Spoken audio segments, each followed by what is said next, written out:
Hi, welcome to Epilepsy Buddies. This week we're going to be talking about the forever ongoing diagnosis process of epilepsy. Hi, I'm AJ, and I'm going to talk a little bit about my diagnosis process. It was a very long one, and it's still ongoing. I started having my first major fits when I was 15 years old, and I described them as fainting spells to doctors. I have been tested for thyroid problems, anemia, diabetes, you name it. I've given my blood practically every time I go to the doctor's office so they could test me for the same thing over and over again. After that, they started saying it was allergies. I started getting vertigo issues, and they tried to diagnose me with BPPV and give me physical therapy. That didn't work. They gave me motion sickness pills and allergy medicine, which didn't work. And after that, when I was about 18, I started having night fits. The vertigo issues got worse, and I was still having the aura fits that started with the deja vu. After that, I just kind of got used to it. As an epileptic, you're very tired. A lot of times I'm very moody. I have a lot of problems with controlling my emotions. And so I went through a lot of that process. I went through several jobs. And I finally had a fit that was so bad I ended up in the hospital in, I think, 2008. And I would have been about, I think I was 20 or 21 when it happened. I went to the hospital, and what had happened was I started laughing one night, and I didn't stop until 3 in the morning. And so I went the next day, and they were saying, well, it was just stress. So then after that, I got put on antidepressants, which I'd already been on antidepressants. I've been on several different SSRIs. I've been on several different anxiety medications. None of them seemed to do anything for me. So after that, the next day when I got put on these meds, I ended up back in the hospital because I was jerking around so much I couldn't stand. My feet were kicking, and they were telling me I was having an anxiety attack and that I needed to calm down. This stuff persisted until I stopped taking the medication, and then it stopped for a little while. I still get it sometimes whenever I'm really, really tired. A couple years went by still, and I just kind of got used to it, like I said. Until one day I decided I was going to start writing, I was going to start working on one of my first novels and make one of my characters epileptic. I had to start doing research for this novel because I didn't know much about epilepsy. So I started doing research, and a lot of information started to sound very familiar to me, especially with temporal lobe epilepsy. So I didn't think anything of it. So then on February 17th of this year, I had an aura fit that put me on the floor. I was unable to get a hold of my husband. I was unable to do anything.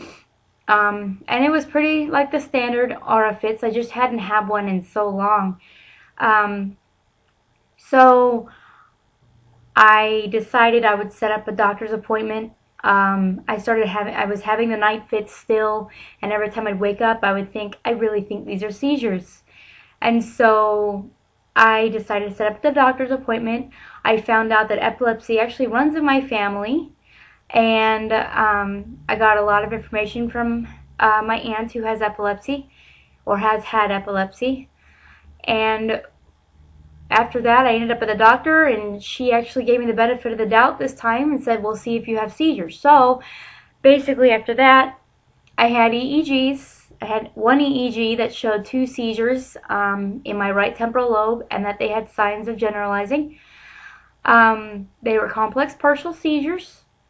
After that, I started seeing a neurologist who ordered me another EEG, which was abnormal as well. I started medication. And part of the diagnosis process is starting to determine what are seizures and what are not. As an epileptic, you have a lot of neurological things and just a lot of symptoms that from the meds and from the epilepsy itself that may or may not be seizures that kind of worry you a little bit. So what my doctor ended up doing was ordering me a VEEG, and that's why this video is late, is because I was in the hospital. And what they do is they hook you up to an EEG machine, you're on video, and they listen to you talk for about 2 or 3 days straight. What they found was that they believe I'm having psychogenic seizures on top of my epileptic seizures, but I'm still not too sure about that because they didn't have a single epileptic seizure while in the hospital. We've started a new medication, and we're just kind of still stuck in the diagnosis process, and we can only go from here. Hi, I'm Josh. As AJ said, the diagnosis process is forever ongoing. For some people it's just like flicking a switch and that's it, they're diagnosed and it's never really questioned. But for others it's not that simple. I've had epilepsy since I was about 4.5, but I wasn't properly diagnosed till I was probably about 5. The reason being, my mum and dad thought I was playing a game or imitating something that I'd seen off TV. That was because my seizures, were just my arm shaking and it turned in on itself.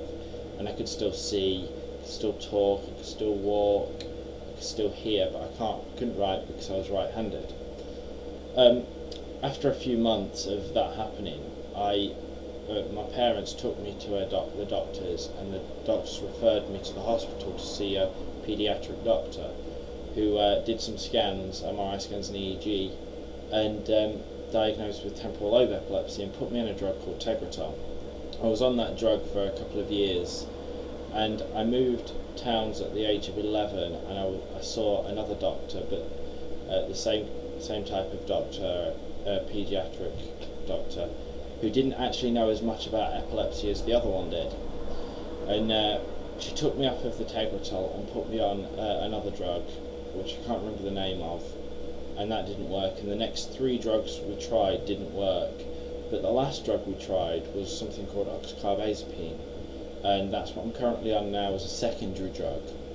But then I was just on that, and it worked, controlled the seizures quite well. And we moved back after about 5 years of being in that town, and I got put with another paediatric doctor, but who actually knew a lot more about epilepsy than any other doctor that I'd seen. And he took me off of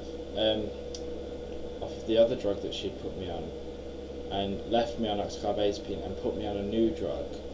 Can't think of what it was called now, and left me on that for 6 months. And basically the next 2 drugs that we tried were just trial periods to see if they would work, which they didn't.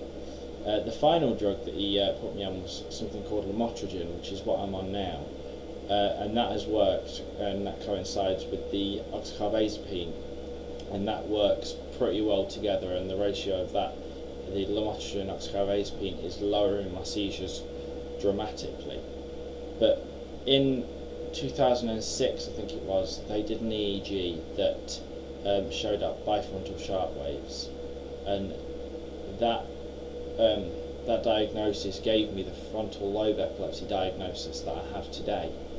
So the doctor that I first ever saw gave completely the wrong diagnosis, and the doctor that I saw when I had moved towns didn't know this until just about a year or 2 before I moved, and then that was when I was diagnosed with frontal lobe complex partial epilepsy. And I'm hoping, fingers crossed, that diagnosis stays and that I can be treated for it. The only thing that now they've got to do is they've got to find exactly where in the frontal lobe it's coming from. So that means more scans, and put me through more and more stress because I'm not knowing whereabouts in the frontal lobe it's coming from and how they can treat it properly.